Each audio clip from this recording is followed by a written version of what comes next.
He's going for it. No, he doesn't want to say it. No. I just want to tell everyone that I've completed Elden Ring. Wow, well done. About time. Yeah, I know. Good job. I bloody slapped that How boss did you find like I was that? Will Smith. Yeah. Is that it? that was it. That's so tame. I told you it was tame. That's so tame. Kinda I like built this that. up as if it was going to be really controversial. I genuinely thought we're gonna have to cut this joke. We're gonna get cancelled, Yeah. and that is the extent. Now I know that's like not even meme. Well, now I know how Chris Rock feels. Tame joke.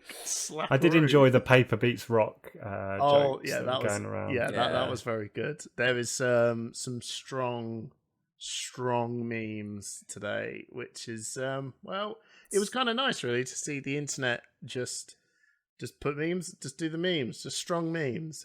Lots of fab related memes. Yeah. Which is cool. The head jab, the new jab. head jab alternative art is That's fantastic. That's good. Very good. Oh man. There was there's a couple of Pokemon ones where I seen Will activates Rock Slam. I've seen him throw in a Pokeball. Yeah, I've seen that. It was so bizarre. Like I know it's It culture. looked- the Oscars is so weird. It looked though, right? staged until he sat did. down and started mouthing off. Like I think it was real. Yeah, no, it was think real. it's just crazy. It was right? real, Like- and I know this is weird for everyone because we really do not bother talking too much outside of culture news. This is a first for us, but man, it was quite a day. I mean, this is Monday. We released this on a Friday, which I'm sure you guys know. So this is fresh. This is fresh for us. By the time this comes out, I'm sure everyone's. it'll be old whatever. news. Yeah, old news. Yeah, loads of people have been slapped by Friday. No, the most interesting slap of the week, man.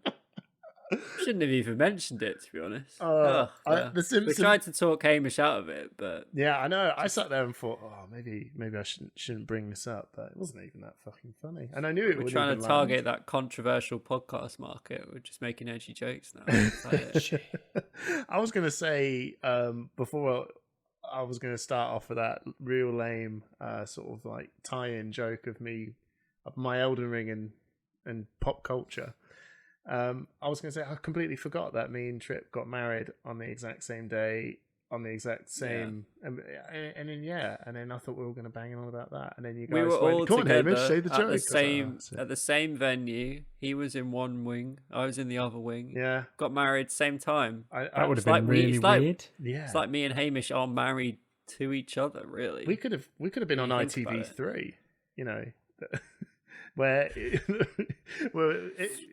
I tell you what, that's actually a thing. Our 52% American audience are not going to know what ITV3 It's is. a TV channel. Well, this all stemmed as well from I actually got to go to Leeds for a non-flesh and blood related thing. So we all know that Leeds was the home to the UK Nationals last year and the most recent Battlehardened, and I actually got to go for a non-fab related thing, which was my wedding anniversary, and had a lovely meal out in Leeds. So thank you, Leeds, for being awesome.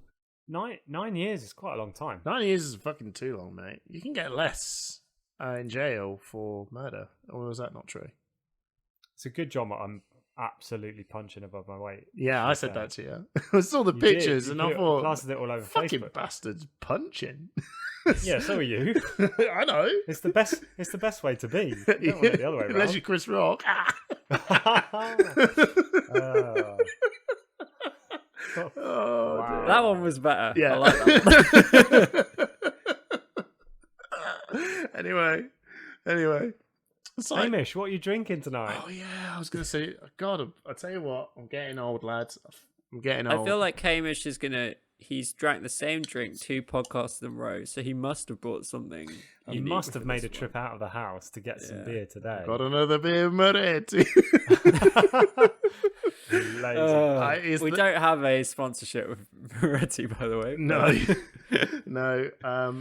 It is officially the last beer of the kitchen Christmas season. So At least when I did Brewdog, I did a different Brewdog every time. yeah, I might be boring, but I get it over and done with. You have to go. Well, That's what Faye said. You better be careful. Bloody Will Smith, yeah. Let me just go through the ingredients. No, anyway, your turn, Simon. What are you drinking? That was the joke. That one. not Hamish. No. I'm drinking a plum porter. Oh, that sounds great. By Harper's Brewing Company, which is basically an Aldi brand. I'm sure it's good. It's jet black plum porter, 4.8%. Looks Ooh, good. Looks good on the glass as well. And what about you, Orlando, Elden Lord of the Tripp? So I'm drinking a lager. It's literally called lager. Is that from Co-op? British lager. It's from Marks and Spencer. Oh, okay. It was half price for 4 cans for £3.50. That's a bargain. I drank 3 of them yesterday, and I've got one left. What did Penny? Not just What any did, lager. what did Penny call it? Is it top shelf? What did he say when we did our interview with him and Rohan? This was not top shelf. No, that was the point. The $5 $5 holler. Heineken. Yeah, that was it. Is that a $5 holler? This was at the very bottom. Yeah. Of the shelf. But yeah. Marks and Spencer's $5 holler. I mean, at least it's from M&S, right? Oh yeah, there you go. This is actually saving drinkable. grace. Oh dear. Oh, Simon, what is today's agenda? Hey, wait, cheers, guys. Oh yeah, Cheers. cheers. Yeah. We forgot Cheers. the cheers. Mm-hmm. So what are we doing today? Yeah, in episode So 24. episode Seriously, 20. Oh no, we're going to do this every 24. episode. Sure, we're getting over. We're almost at a year, guys. And that means that we almost did an episode every 2 weeks. If we're about 25 episodes on our year anniversary, so that's pretty good going. You know, Yeah. consistent. That's what they say about I push like the it. point. That's a Yeah. schedule for you. So I thought we'd Sorry. start off. Just looking at the year ahead, really, because I mean we did a year review at the end of last year, and now with a bit more information from LSS, we've started to get a bit of an idea about what a full calendar year of events looks like in Flesh and Blood OP. Yeah, it's a lot. Yeah, It's it's a a lot lot. of So I thought we might just take a moment to have a look and think about what we feel about that. Mm-hmm. Yeah. Yeah. And then who did we interview this week, guys? The winner of the Battlehardened, Francesco. I'm looking forward to hearing that. Yeah, it's second I heard him one. Just went, hey, do you want to jump on our crappy podcast? Yeah, and so Francesco took Oldham to win the Battlehardened in a field full of Viscerai. Yeah. So it'll be really interesting to hear about how he did that and what deck he used. And Yeah, it was a good after meta that, choice. it would be really good to have a quick chat about the upcoming banned and restricted announcement, which is coming out next Monday. Oh, predictions, boys. And then we got a question. So that was Barry. That was the Baz the question. Bard has Yeah. asked us what we feel about the errata and ban list okay, coming sorry, in yeah. April. So he's got some specific questions which we will broach as and when we go through that topic. Cool. Sounds Right. great. Yeah, so OP. Well, Well, if good if you're you, American. But if you wanted to give your entire life over to Flesh and Blood, you now can. You can literally play every day, all the time, for the foreseeable future, if you so wish. That's what it If feels you like. so choose. So we're so packed together that while people are playing in Pro Tour 1, there will be qualifying events taking place for Pro Tour 2 on the same weekend. So there'll definitely be some opportunities to get your Pro Tour 2 invite, which is I taking was going place to say, so in if Lille. if you want to win a ProQuest event, then take the time to do it while the previous ProQuest champions are out of the country. Yeah, I mean, yeah, legit, right? I'm and, going. See ya. Yeah, go. It's my best shot.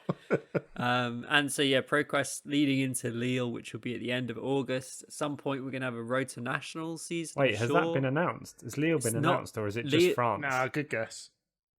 Oh, has it not been announced as Lille? No. I thought it had been. No, I think we've heard some reliable sources, and knowing us, we interesting. record Monday, it gets announced Thursday, and then we put this out Friday, and I'm sure. Well, I've been told some very I didn't realize they were rumors. I thought that was legitimately announced. So I Oh. wondered why I couldn't find it when I looked for it on the Say it with confidence, and anyone will believe I it. was like, oh, let's get the There's a location down. there's a Pro Tour in Paris. We expect it to be in Lille. We expect it to be sometime near the end of August. We don't really know. Keep your head to the ground. You'll soon know, but this is what we're hearing. But regardless, there's a Pro Tour in France. Yeah, which is going to be great. It's really convenient for us to get to as Brits, and actually quite convenient for Europe to get to too. Hopefully, we'll see a few of the Americans make the journey over to France for that one as well. Oh, I'm really sure there will be exciting. many people from the States and elsewhere because everyone wants to see Europe and not just get stuck in the UK. Yeah, and then we've got nationals. There'll be worlds at some point. I believe this is confirmed, but there's going to be another calling in the UK at the end of the year. It has been I think confirmed, but that's not real. today. I don't know. Teased. I don't know what's real and what's rumor anymore. My whole life was. I thought I knew what was going on, but maybe I don't. That is actually been announced on the at the end of their, I don't know, some article that there is going to be a calling in the winter time in the UK. So Which I'm really looking forward to, but I'm definitely running out of annual leave, so I'm not entirely sure what I'm going to do. I definitely want to go to that one. Yeah, so I don't it think looks I'm going to like be able to do everything. it looks like this year's. We've got nationals year's- as well at some point. Yeah. Jesus Christ! And a new booster set coming out in Forget about all June, the- July, I think. Oh my god! So it seems like the general gist of things is ProQuest Season 1, followed by Skirmish Season 1, followed by Pro Tour 1, and then straight into ProQuest Season 2, maybe Yeah. another Skirmish season, and then Pro Tour 2. All the while, we're then going to have to go into a Road to Nationals season, followed by a Nationals, And a world, and then a Worlds. and then a It's- calling, and all I the mean, other it's a- callings. Oh no, callings are going to be scattered as they have been throughout the year. 30 this year, apparently, aren't they? Planned. So do you know, like, you can't go to all the events. I wonder There's when going to they'll be some start serious using. FOMO. I wonder when they'll start actually using ELO. Well, everywhere Probably else, next year, to I- be honest, because there are going to be Yeah. enough ELO events by Do you this think time it'll be next year? You don't think they'll Yeah. introduce it sometime this year? No, I think it'll be next year. But Okay. that's speculation on my part. But I think they'll wait now, just get a few events under their belt, and then ELO will actually start to make sense. So at the moment, if you didn't get to go to your national, some people started playing the game 2 months ago and are already topping events, right? Like, Yeah, but there's going to you be a know- point, right? Mm. You know, but Well, there'll the be question people then- that the start question- next year. They'll be like, "Ooh, I can't." But it's a great time to be a player of Flesh and Blood. It I is. think it's fair to say. The question There's I events have right going on now all the is, time. are they going to use ELO for qualification for Pro Tour 2? Yeah, Because it's a good I don't question. think they'll use experience for Pro Tour 2. Why not? So I think lifetime experience leaderboard probably won't change that much, but the 90-day XP may do.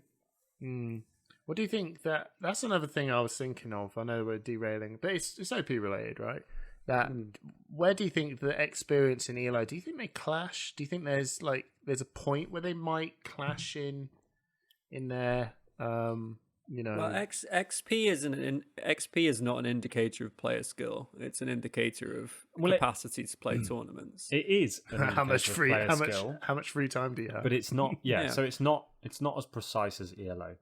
I think EXP does a job. It shows people that are, one, winning games, but two, have the opportunity to go and win those games. So if you are able to go to an event every day, an armory event every day, whether that be in person or online, you give yourself an opportunity to win more games than the next person.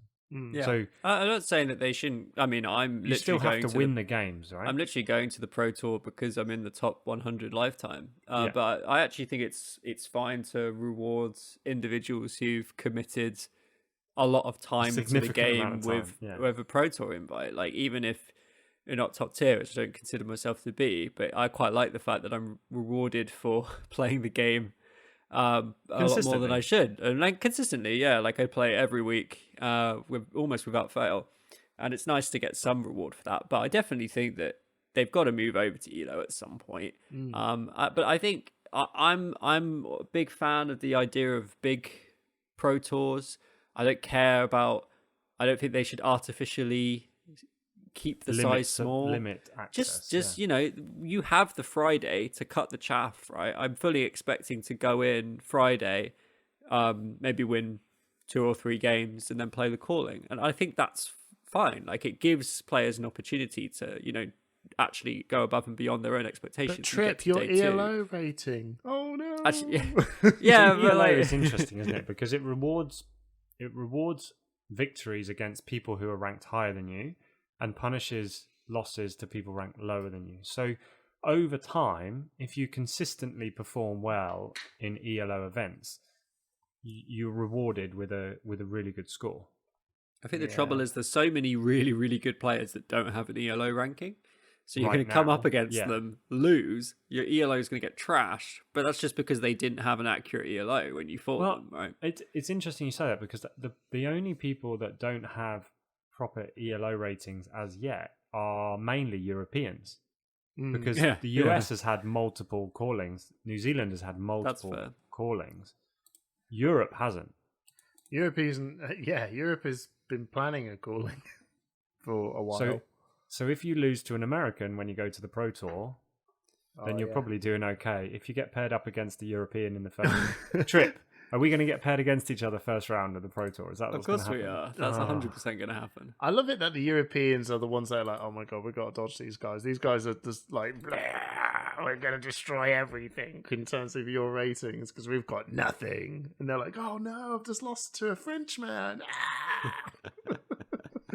So a bit of a weird jump, but talking about cutting the chaff on day one, we had an interesting topic come up on the UK Discord about selling and buying Pro Tour invites.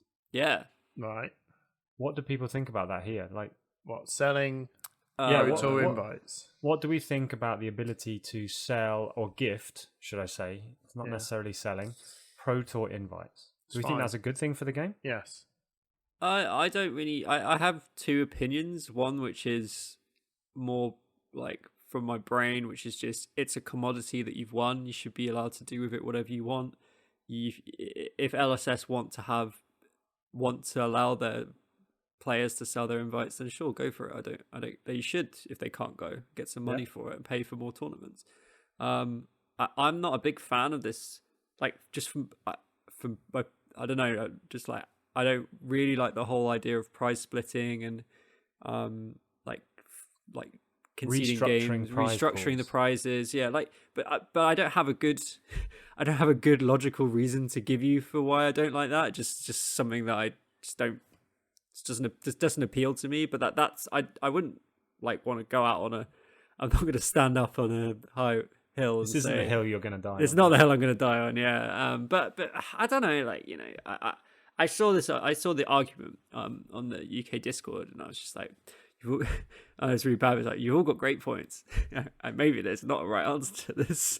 You know, like, I think LSS have made a call, so we just were going to do with what LSS said. Yeah, I mean, it's their game, right? Yeah, I think they I think they did the wrong thing in terms of, I think they got it the wrong way around when they said that the PTIs can be gifted, but the Pro Quest ones couldn't.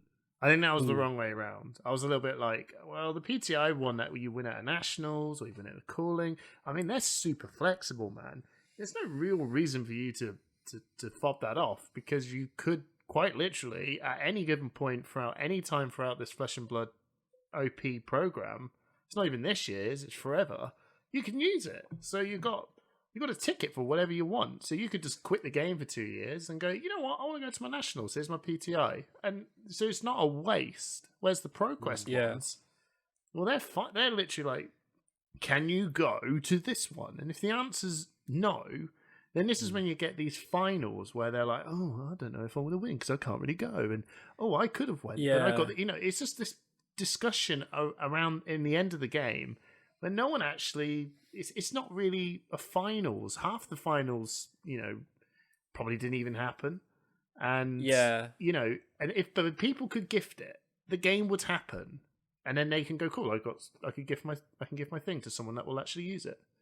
So I quite like that, because I really don't like the expectation that if I make the final of a pro quest and I can't go to the pro tour, that I should lose, like concede the game because I want to win a pro quest. Like I want to say that I won a pro quest. That's actually what I value in the. I don't really care about prizes at all. Really, I can't really think of what I would really want. Maybe a Cold War Ira. That would probably be my one thing I would want. I just like the prestige of winning, right? But if you can't go and the other guy wants the PTI for the pro quest, then you're not the winner. Then he can beat you for it, right? No, yeah, of course you could do that. But if I could sell the Pro Tour 1 invite, we could just play, and if I win, I can just be like, here, just take it. I don't need it. Like I could sell it. Or I could just give it to be him, the winner. Right? Like, you could be the legit. And I'm not calling out people. I'm not saying that people who did win and so on and so forth. But we all know that there's been some, hey, I can't go. I just want the gold foil, and you go, okay, have the gold foil, but I have to win. So did you win? Did you not win? It's all because of this very strict rule. But it's fine. A good learning curve, right? It's something that we need to. Yeah. So I think it's interesting having those very specific Pro Quest tour invites. I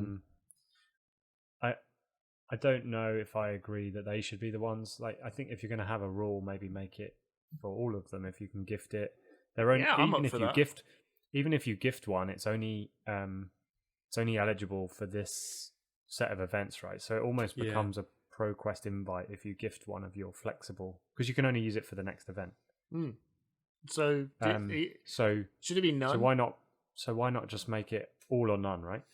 I think it's just the peer. I don't think their team could handle the amount of emails. Well, yeah, exactly. They'll be like, here's a wave of people saying, but at the same time, I think if you are slightly older, if you have a family and children, you might not be able to go to all the pro quests. So you might not be able to give yourself the best chance to win one or more pro quests. So I can understand why there might be a market for Pro Tour invites, and I can see that there might be some people who have the talent to perform at the Pro Tour that maybe didn't get an invite. So it's like the people that are going to win consistently at the Pro Tour don't care if you've bought your PTI. Well, the people that bought the PTIs anyway, which the list is there. They're going to beat you, or they're not going to beat you. Like, it's just another game, just another competition. Like, they're going to get on with it. Yeah. If you buy a PTI and you get binned off, no wins in the first day, you're not going to do the same again next time because it's not worth your money.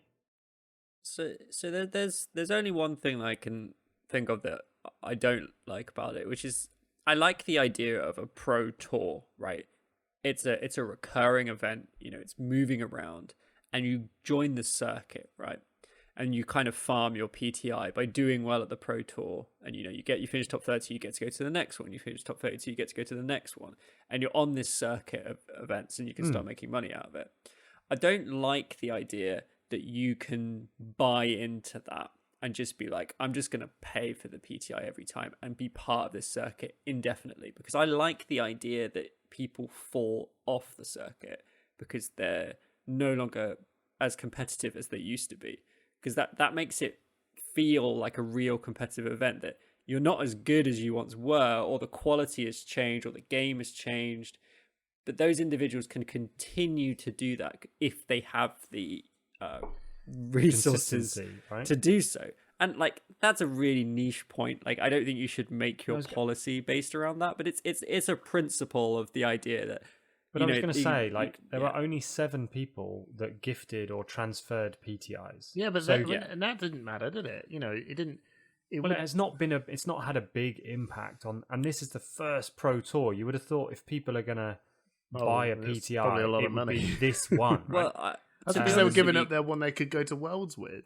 But this what I mean. There aren't going to be a lot of people selling PTIs because they want to bank those PTIs for future events. I bet you any money if they were not the PTI ones that could go to Worlds and they were just the ProQuest ones, you'd see a hell of a lot more for them. A hell of a lot more people trading them up.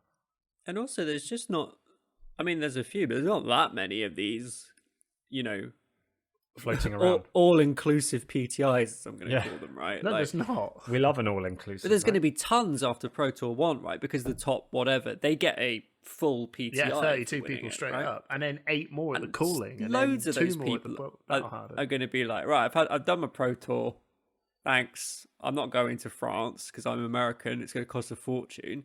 I'll just sell it. And I think we will see an increase for Pro Tour 2. And I'll be honest with you guys, the money that people are talking about for these, we're talking $1,000 or something. If I finished in the top 32 of Pro Tour 1, someone went up to me and said, I'll give you $1,000 for your PTI. You'd say no. I want to go words. I'd think about it, right? Would you? Because I don't think I can even go to it. Like, I don't have enough time. Well, maybe you should slow down so you can. But that's fine because I'm doing, and what I want to do right now is just want to do the Pro Tour. I really want to do the Pro Tour in Europe. It's been great, and I'd quite like to do the UK calling. I've not got an invite for Worlds, so to be honest, it's not really on my agenda. Like, and at some point, I'm going to go to book annual leave from work, and I'm not going to have any left. I'm not going to be able to do anything. So I was going to say, like, I think Pro Tour 2, the timing of Pro Tour 2 in the European summer holidays, they know how to pick them, don't they? On what is a well done, LSS. Looking after those young people who without it's a bank holiday weekend, and it's been announced in March, which is, to be fair, probably still late for many people in that. Oh, it's too late for me. We've already booked holidays, right? So I've already booked my holiday for August, and I've already are you going, Simon? asked. No, I'm not either.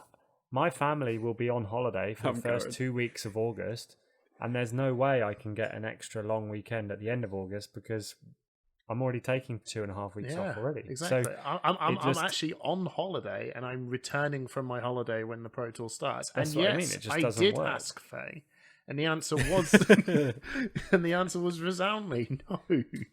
Yeah. So I think it's an interesting. Obviously, they've picked the market that they want to appeal to, and it is a younger, it's me, less committed, family committed. Group of people that maybe haven't got plans for that part of the summer, but I don't think it's their control, to be honest. I think that this is a very good sign of how quite tricky it is to get events going in Europe compared to the States, because the States, they've really largely fallen on Star City Games and Channel Fireball, which is just, they're established, it's one big country. I'm sure it's tricky in itself in other ways, but you got to think you've got, in Europe there's just like multiple organizations doing different stuff. You've got France and Spain and Germany's got the different gambling rules to this, and you've got to do something different for there, and over here it's really difficult. So I don't know how much LSS had a vast amount of control over the dates that they're picking. I think they have to sort of use what they got. It's just what Simon said. They've picked an audience because, from my point of view, it's ideal, right? Like I take 1 day of annual leave and I can go on a 4-day Pro Tour. I'm leaving Thursday and coming back Monday. It's not. Is it not? No, I don't think so. Well, the bank holiday weekend in France is like 2 weeks before. Oh, okay. So it's not their bank holiday. No, it's a UK bank holiday. So it suits the UK in a way, but the French are like... Again, I don't think we actually know if these are the exact dates. Oh yeah, we don't actually know. No, they've said the end. I thought they'd said the end of August, so I assumed that. Yeah, that's what we've been. Well, we've been told some stuff, but we don't know if it's true. But we're making the assumption that it's true, and based on that, if it's taken place on the UK bank holiday, for me it's ideal. But if you've got a family, then 100% you're booking your holiday around that time, right? Because the kids are getting bored by the end of the summer holidays, right? So you got to do something with them. Okay. You need to keep them busy. Yeah. Teach them how to play Fab. Take them to Paris. Yeah, that's what I'll be doing. Right. So talking of big events. Yeah. Let's. Francesco has recently won a Battle-hardened Blitz event in Leeds, hosted by Living Realms. Take it away. Thank you so much for jumping on our episode 24. I mean, we've been doing this a little while now, man. How are you doing?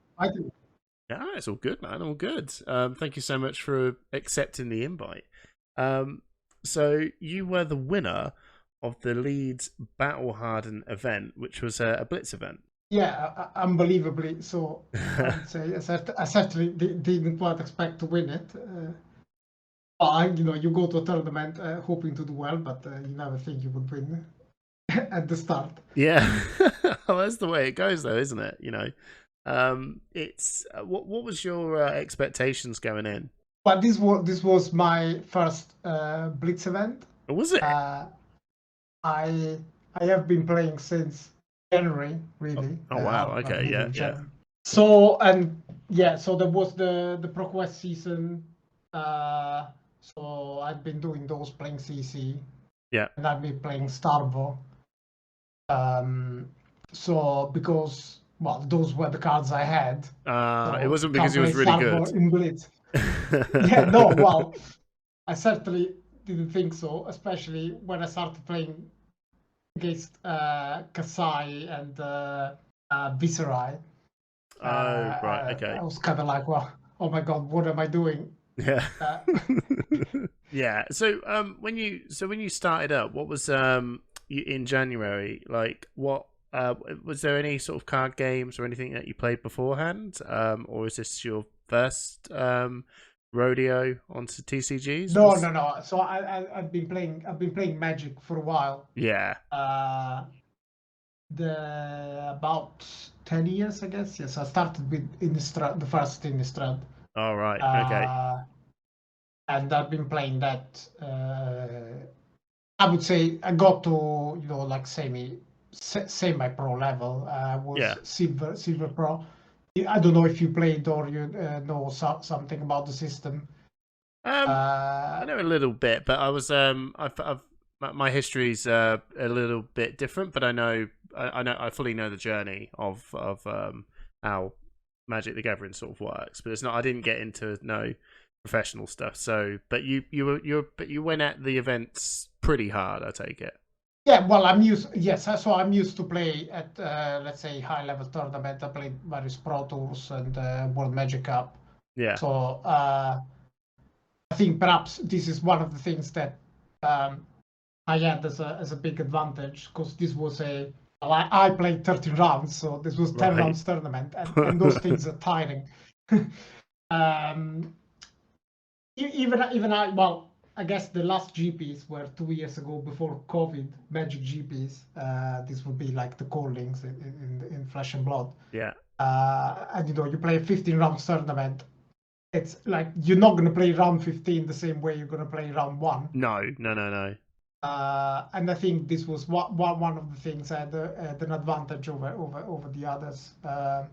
And if you look at the top 8, a lot of players. 5 players were ex-Magic players, and I guess we're all used to that part of the grind in a way. Yeah. So this is a thing that people don't quite consider. They think people think about the deck, the cards, the matchup, and then you get to like round 7, and you barely know where you are.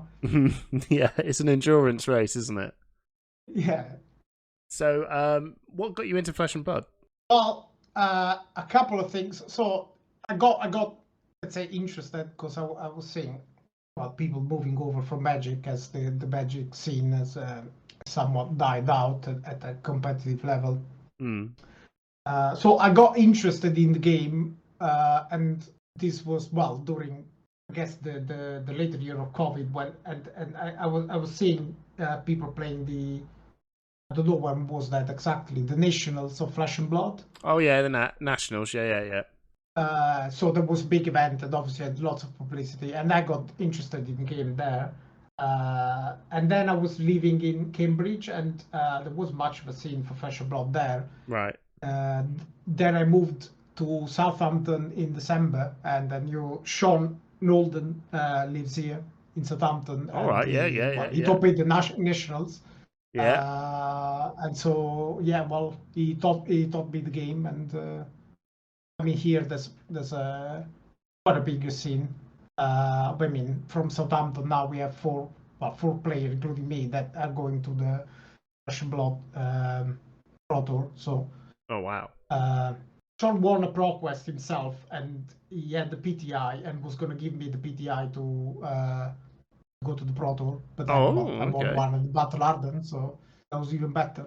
Yeah, absolutely. Oh well, yeah, exactly. Well done. I mean, it's definitely a massive achievement because the player count from that is just it was quite big actually. It was a lot bigger than I expected it to be, but I don't know what to kind of expect from the Battle Hardened event. But when I saw the player count, I was like, oh wow, that is a fair amount of players. So congrats, man. It's crazy to get to that to win the whole thing. So yeah, thank you. So who did you take? So I played Oldhim.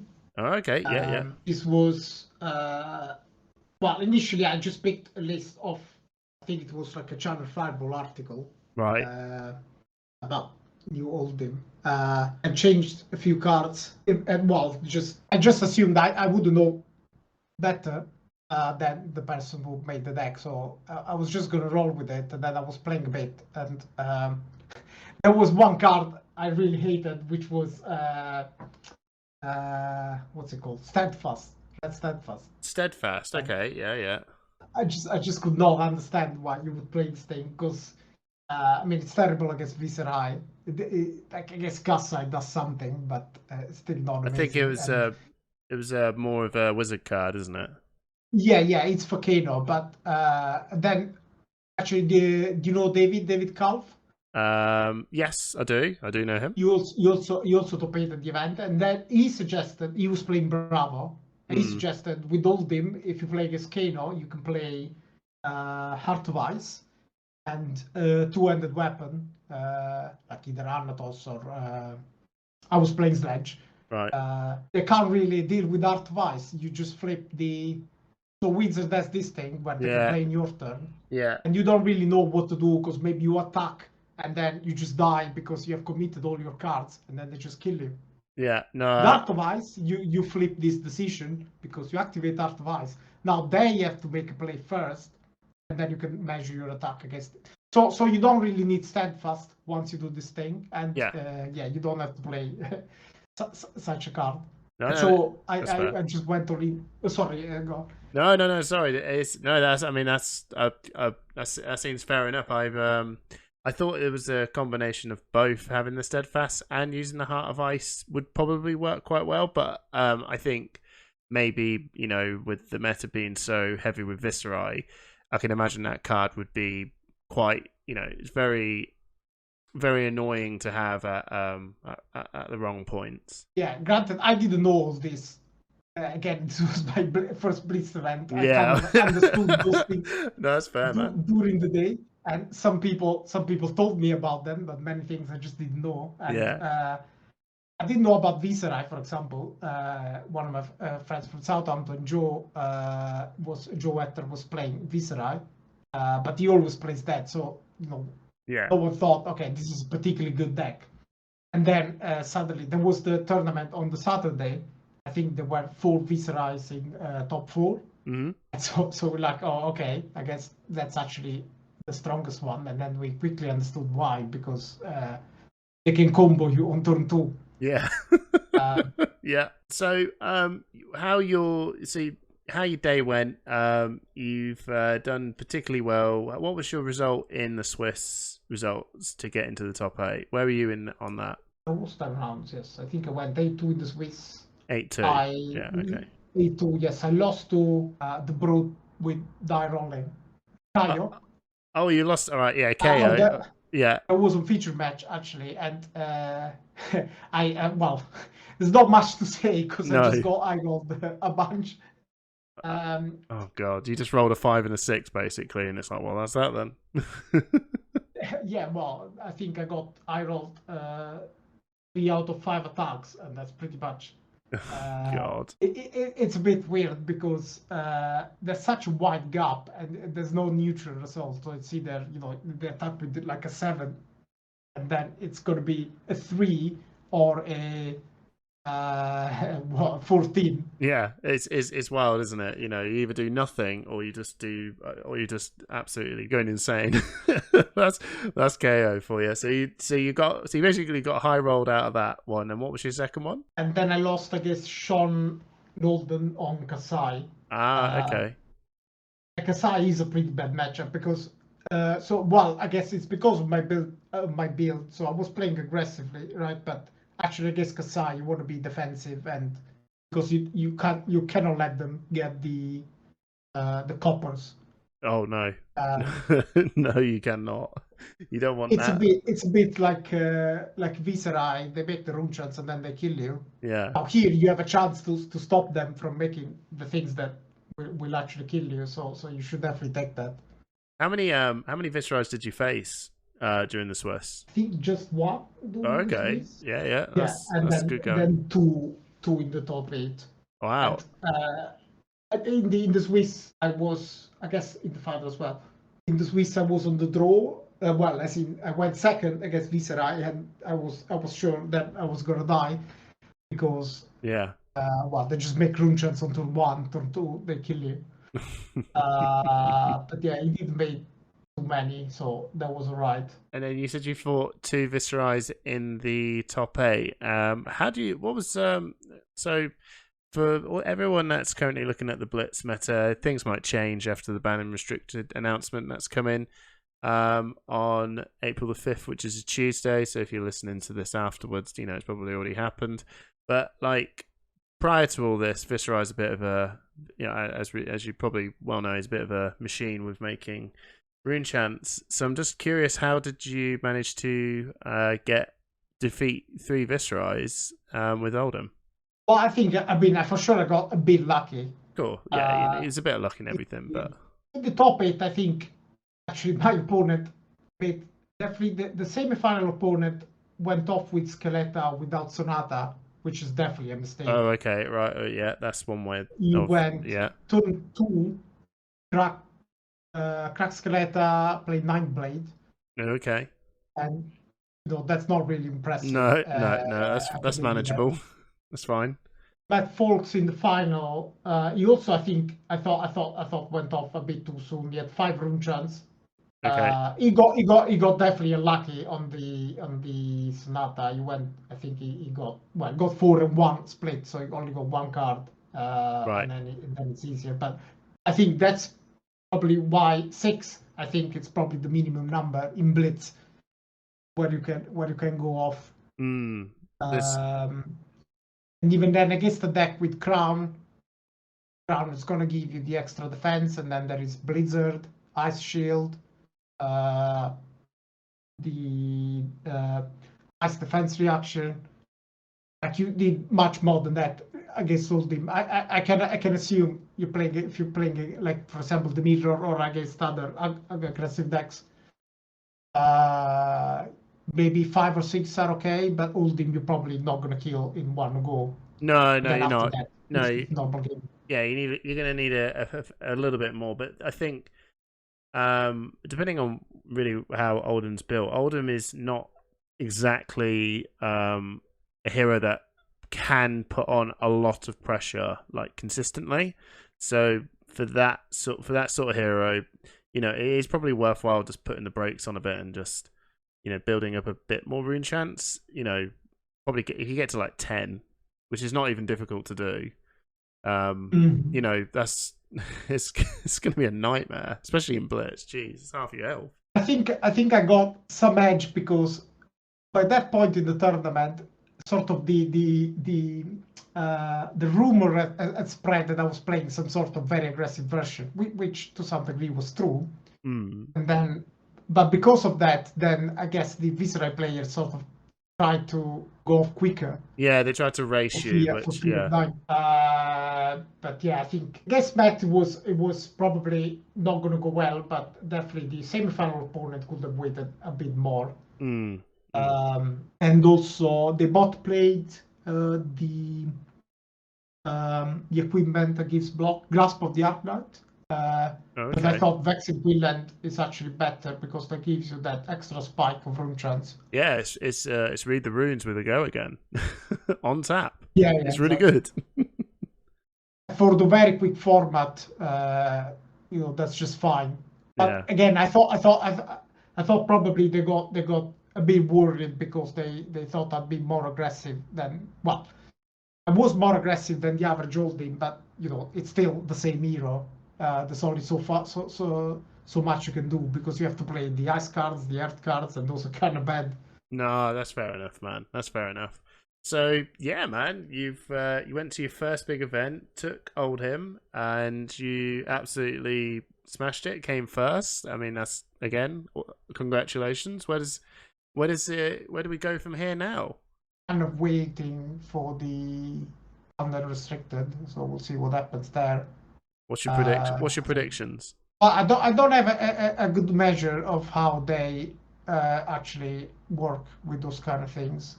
So I know that the general sentiment is that they should do something about Starbow. Yeah. So I can give you some perspective on that again from Magic. Yeah, that'll be interesting. Yeah, go. I think there's two kinds of Pro Tour.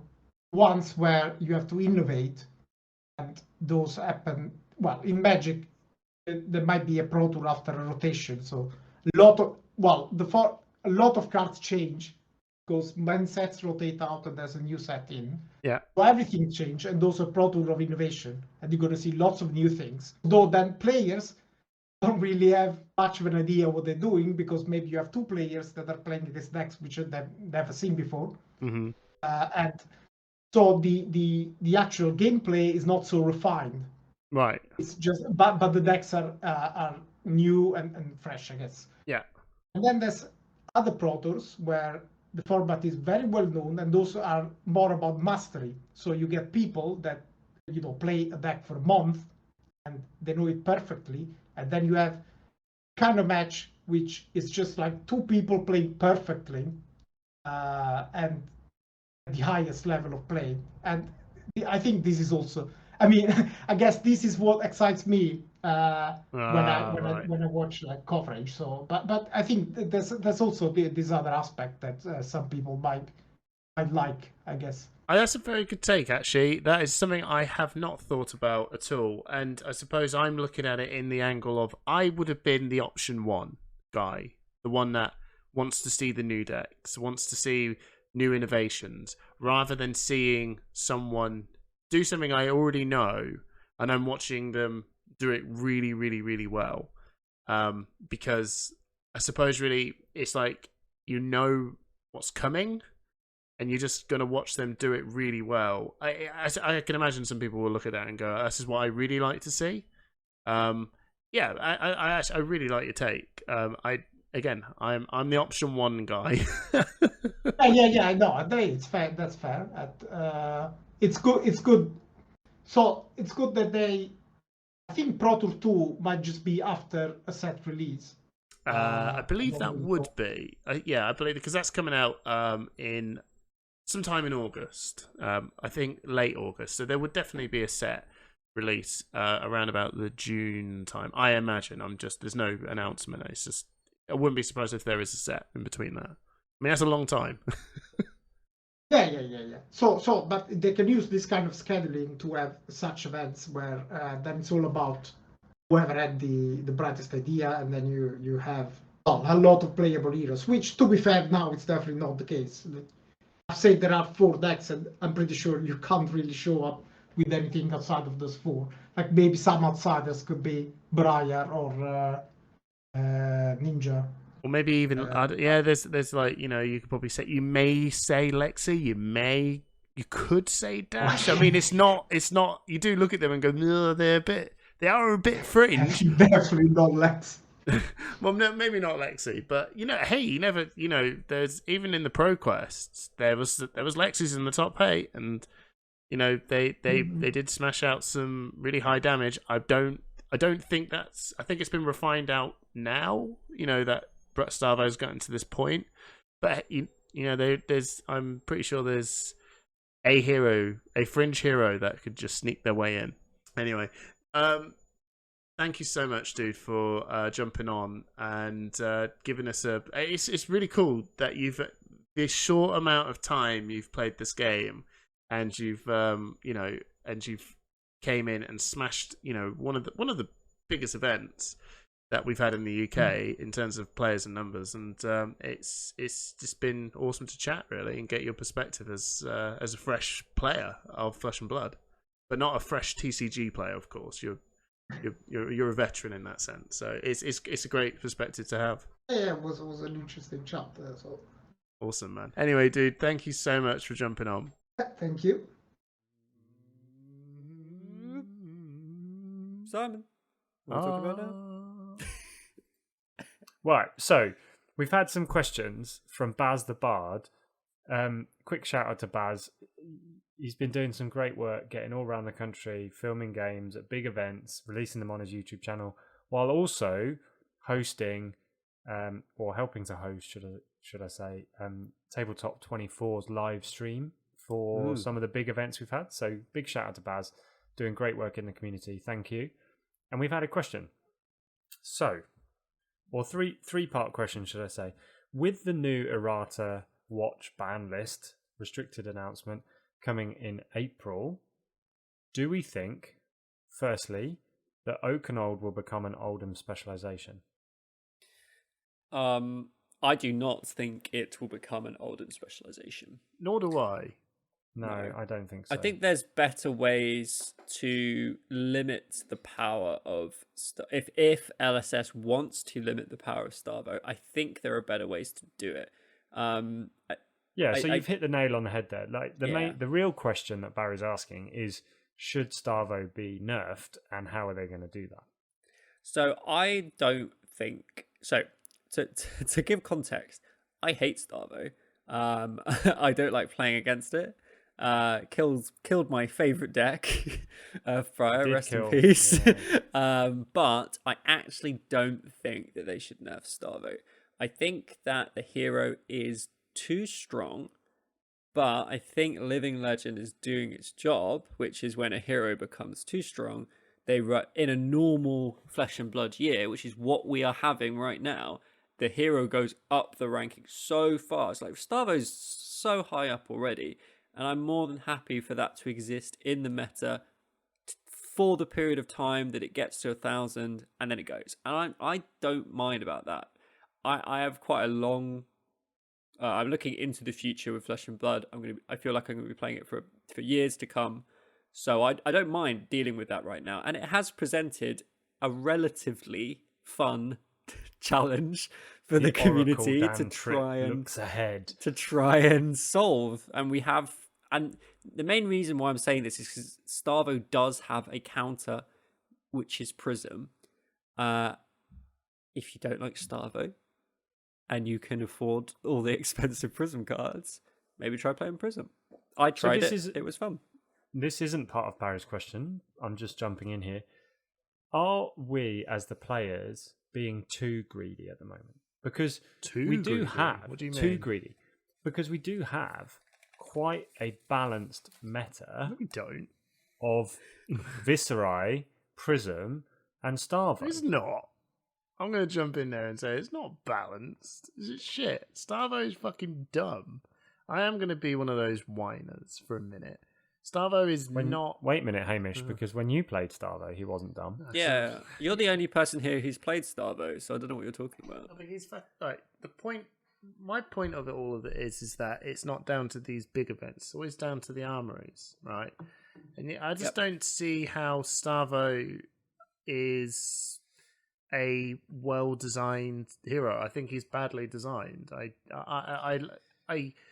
If you've listened, I share the sentiments of what Arsenal Pass have said about Starvo. That there are things that you can do to counter him, right? But I just don't think having just this one hero that can deal with him relatively well is good. I don't think that's a good thing to have. I think that the chain meta and the Briar meta was, well, maybe not the Briar meta. I think the Briar meta was a little bit overreacting. But if they can do something like that to Briar, I just don't see why Starvo shouldn't get some form of looking into, right? Because I think it's ridiculous. I think his hero ability is ridiculous. I think I just don't think this is well thought out. I do have a counter argument as to why I think he got to Living Legends so fast. Not because he hasn't got there yet. No, but why he's hit the first place so fast. I've got my own point, which is counter to me saying I think he's busted.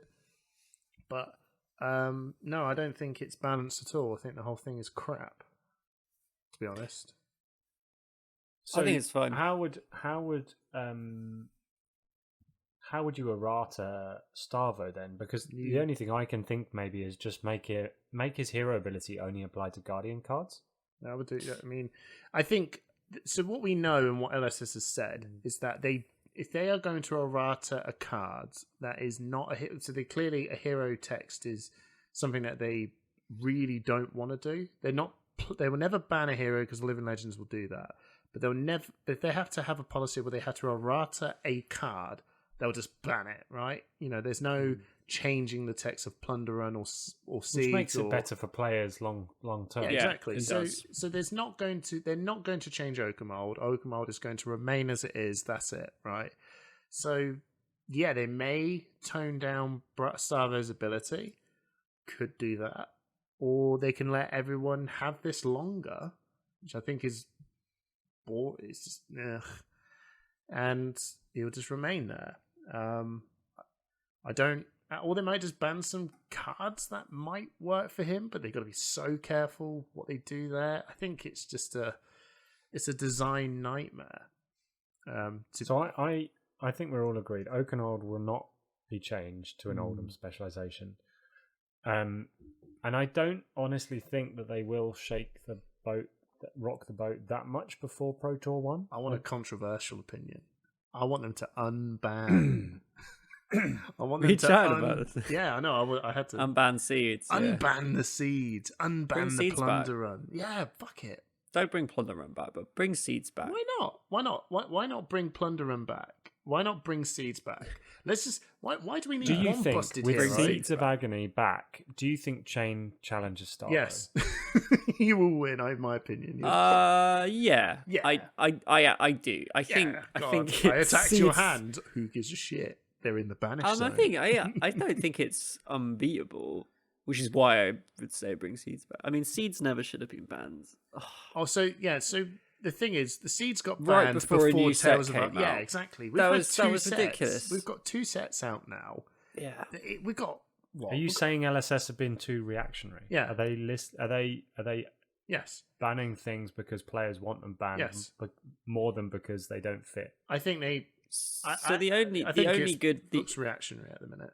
The only good ban that LSS have done, in my opinion, well, there's 2. I don't count Dustblade because it didn't. Again, it's only 1 because I don't count Dustblade. We made a mistake. Yeah, that was a mistake. That wasn't a ban. That was a mistake. Right? There's a difference. Was Drone, and the reason they banned Drone was because it didn't meet the design philosophy of the game. That is a good reason to ban a card because you realise that it doesn't fit with how you want this overarching game to be. That's fine. The card wasn't even that strong. It's like, this card isn't what we want in the game.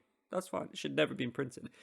I don't think they should have banned Seeds before Tails came out. I think that was a mistake. They should have at least given the Tails guys a shot to try and beat Chain with Seeds. Yeah, but I think it's that thing, isn't it? And where then make people the don't want. If it doesn't, that would have Chain didn't even win the final of the big event, right? It doesn't. No, but Prisms, it doesn't. Right? Yeah, but it doesn't matter, does it? It doesn't matter if the person didn't win it.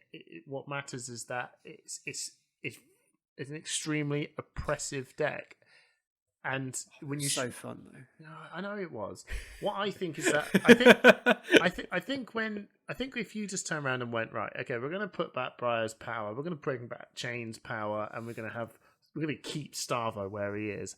That is enough to just shake the meta up a little bit and just go, well, yes, I'm really sorry, all you heroes that thought you have a chance, like Doriaxes or I don't know, some other hero, or Rhinar or Levia, all these other heroes, and went, I think I've got a chance. It's like, I'm sorry, you guys are going to be slammed back into the black hole that you're unfortunately living in but now we're going to have all these mighty. Is this like the Goliath- pro sports argument where we should just say everyone can use performance enhancing drugs and be on the same? No, level? Is that what we're to saying? To be honest with you, There's so few cards banned. Yeah, It wouldn't change the meta as much. We're saying Seed's chain would be.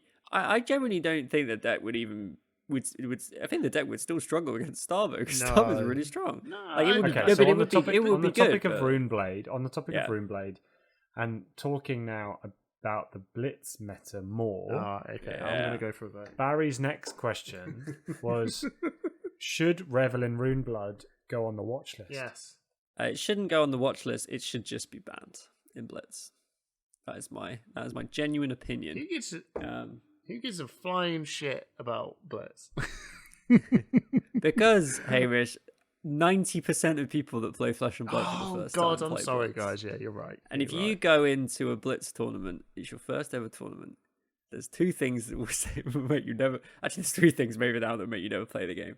You get KO'd, and Which you're is like, nothing's what the banned, hell? but carry what on. do I do? And then maybe you could get Icelanded now as well, which is I don't a even bit know what better. that does. But yeah, I don't know Or what you that can means. just sit down against a Viscerai player.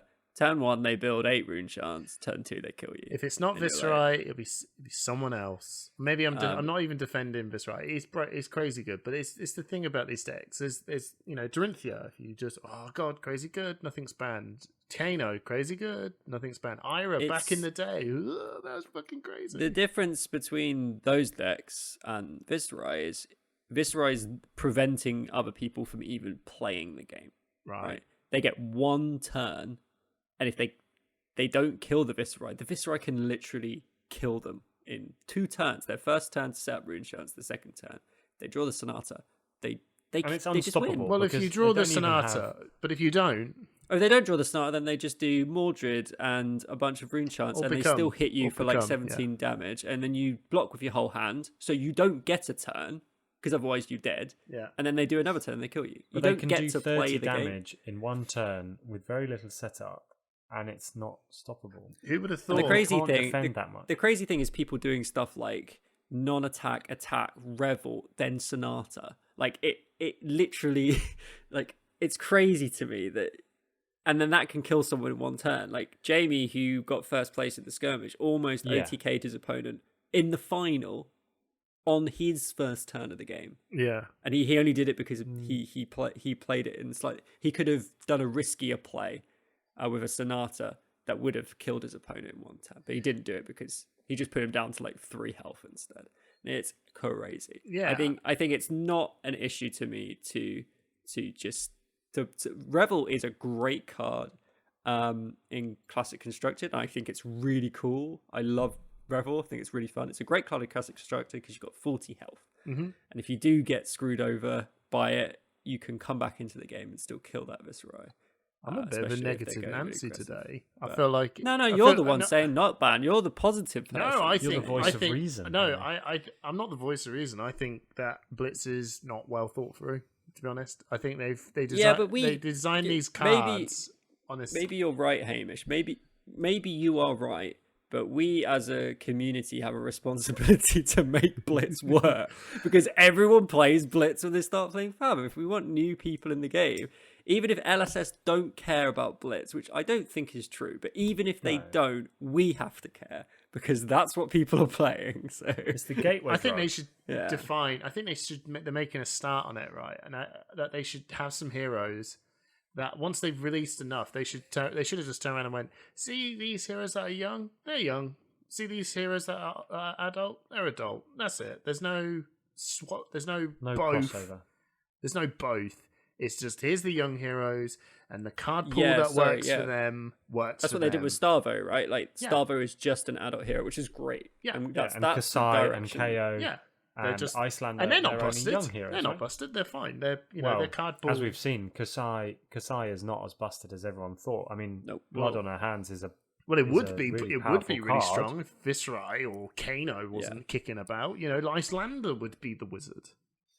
Icelander's really good as well. Icelander's Icelander really came fun to second play. in my local Yeah, skirmish yeah, in Rule exactly. Zero. It's really, really, fun really to strong. play. Imagine they just but- didn't have the adult heroes that we know as young, and we did it the way we did it. I bet you the meta would just be like, whoop, completely different, and it'll probably be more fun. Yeah, I think it's to answer your question, Simon. I've answered it. I think a ban for Rebel is fine. So not watch list, but ban in Blitz. Sure. Also, it's a Majestic, so no one can really complain that. All right, we'll finish on then. Should Rosetta Thorn become an elemental weapon? Probably, but My heart says yes, but my head says no. It's fine. You mean surely that's the other way around, right? Where your head, because it logically makes sense that it should, but in your heart, no. I just want Briar to have Rosetta because I love my girl Briar, but I actually think Viserai and Chain having Rosetta is not a problem. No, like it's good. Don't get me wrong, but like it's not that bad. Like people hate it because it does unblockable damage. Anything that does unblockable damage, I know it is blockable, but it's the 2 arcane. Right? People hate it because they're like, oh, I can't do anything. Anything you can't do anything about. No, but they can do something about it. They just pack Norrøn too. Yeah, they choose not to, but it's still like, I don't want to play Norrøn 2. I know. It's too much. If people had to play Norrøn 2, then yes, let's have this conversation. But they don't, and they're fine. So it's clearly not as bad as people make it out to be. If every hero had to run Norrøn 2 because Rosetta was that good, then maybe that would be an issue. You're right. But also as well, what people are missing is that for Viserai, I'm talking on Viserai specifically, his whole problem throughout the majority of his lifespan and up until Tears of Aria was that he can't close the game out. And they finally given him something to close the game out. If he never had that weapon, I can guarantee he would be a nightmare to play, because he never had a problem in the early game building rune chants, never had a problem in the mid game when he fired his Skeletor to do a dumb amount of damage using Rattlebones and Sonata or whatever, and then you're down to the last 6 health, and he's like, oh my god, how am I going to kill you when I can't get any damage through? It's ridiculous. And now Rosetta Thorn's giving him I can ping you for 1, ping you for 1, ping you for 1, and that's how he wins. And that's why I think the card is fine. Because if he doesn't have it, he's pure trash. But in my heart of hearts, I really wish it was an elemental card. On that note, Hamish, I think it's really quite comical that Viserai has been a bit of a joke since the game came out. Like, everyone loved the theme of Viserai and the rune blade, but he's never performed. No. And now, for the first season, he's actually doing well. Yeah. Oh, we should ban him. We should ban Skeletor. We should ban Sonata. Skeletor and Sonata have been out for 3 sets. Fine. Those cards are fine. I think they should. So I will say that if they're going to ban anything from Viserai, I think they should get rid of Sonata. Right? Not Skeletor. I don't. I love Sonata. No, Sonata is the heart of the deck. Yeah, it is. It is. But it's also the problem, right? It's the big comeback power. It's like the awakening of a Starvo deck when you go, oh, I'm pretty low, but I've got my win card, and it's just like that will bring you back from anything, right? And it will snowball if you're ahead. It's a really cool card, really well designed in terms of its approach, and does all these really fun stuff. Fortunately, the power level is getting a little bit out of hand. So Skeletor's fine. If you got rid of Sonata, Skeletor would just be a Rattlebones trigger. That will be it. I think one of the issues I've talked about this before is that I don't think that swarming is as strong as people. I think swarming Gloomveil is a really strong card because it has go again. Yeah, that's it. It's a free go again card. The thing is with your big Sonata turn, the issue is sometimes the cards don't have go again, right? You got your meet and greets, sure. You often deal and rune flashes. Arcane. You got your rune flashes. Yeah, rune flash. But I do think that the addition of swarming has just added maybe a little bit too much unconditional go again to the Viserai pop-off turn. You've got 2, which are unconditional. Well, sorry, technically you've got 1 that's unconditional, which is rune flash. Oh, sorry, yeah. And then rune flash, and then swarming. Swarming, it might as well be. You've got to play it on attack. It might as well be, right? Yeah. And then meet and greet is a bit of a toss-up. But they're it. They're 3 cards, and they're really good. Still got to do some work for it, and sometimes and then Malvrians. But if you that's fine because it's costing you a card, right? Malvrian's fine because you have to you have to keep Sonata. Well, you should anyway. But now you've got to keep Sonata and Malvrian, right?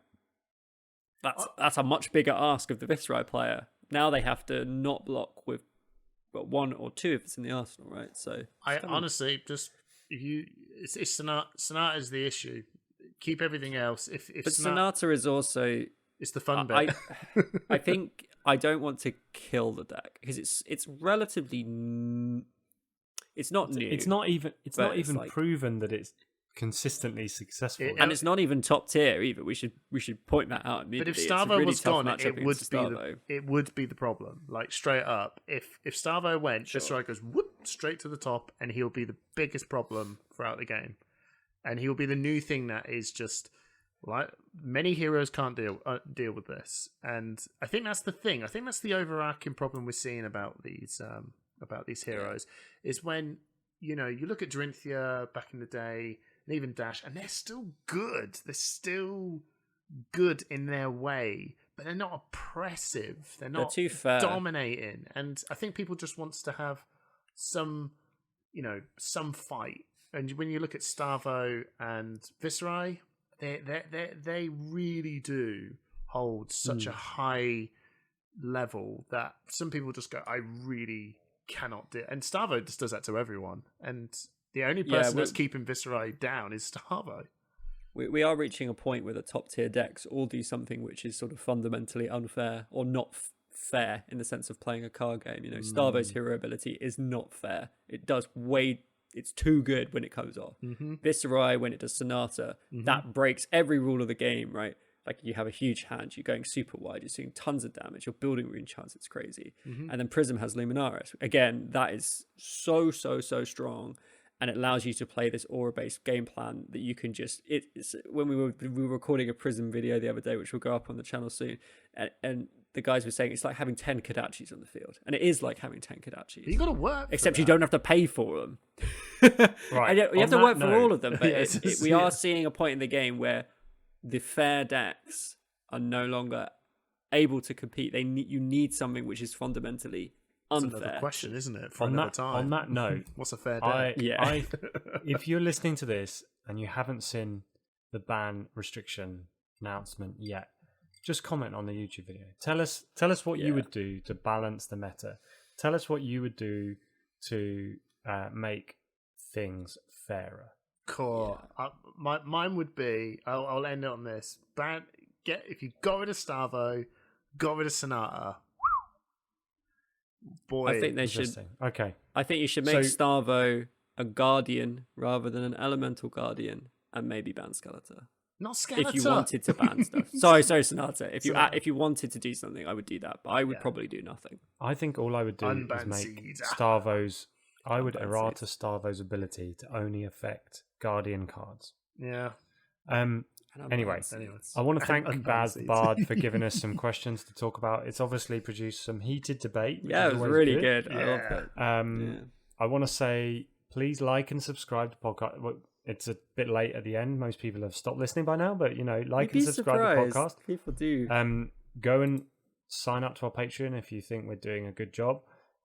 Thank you to those of you who've bought dice already from Tripp, myself. Not nice me yet. Not Hamish because he's just throwing them at people. I haven't thrown them away. Dice, you see us, just let us know. They're £5 for 3 dice. We've had really good reviews.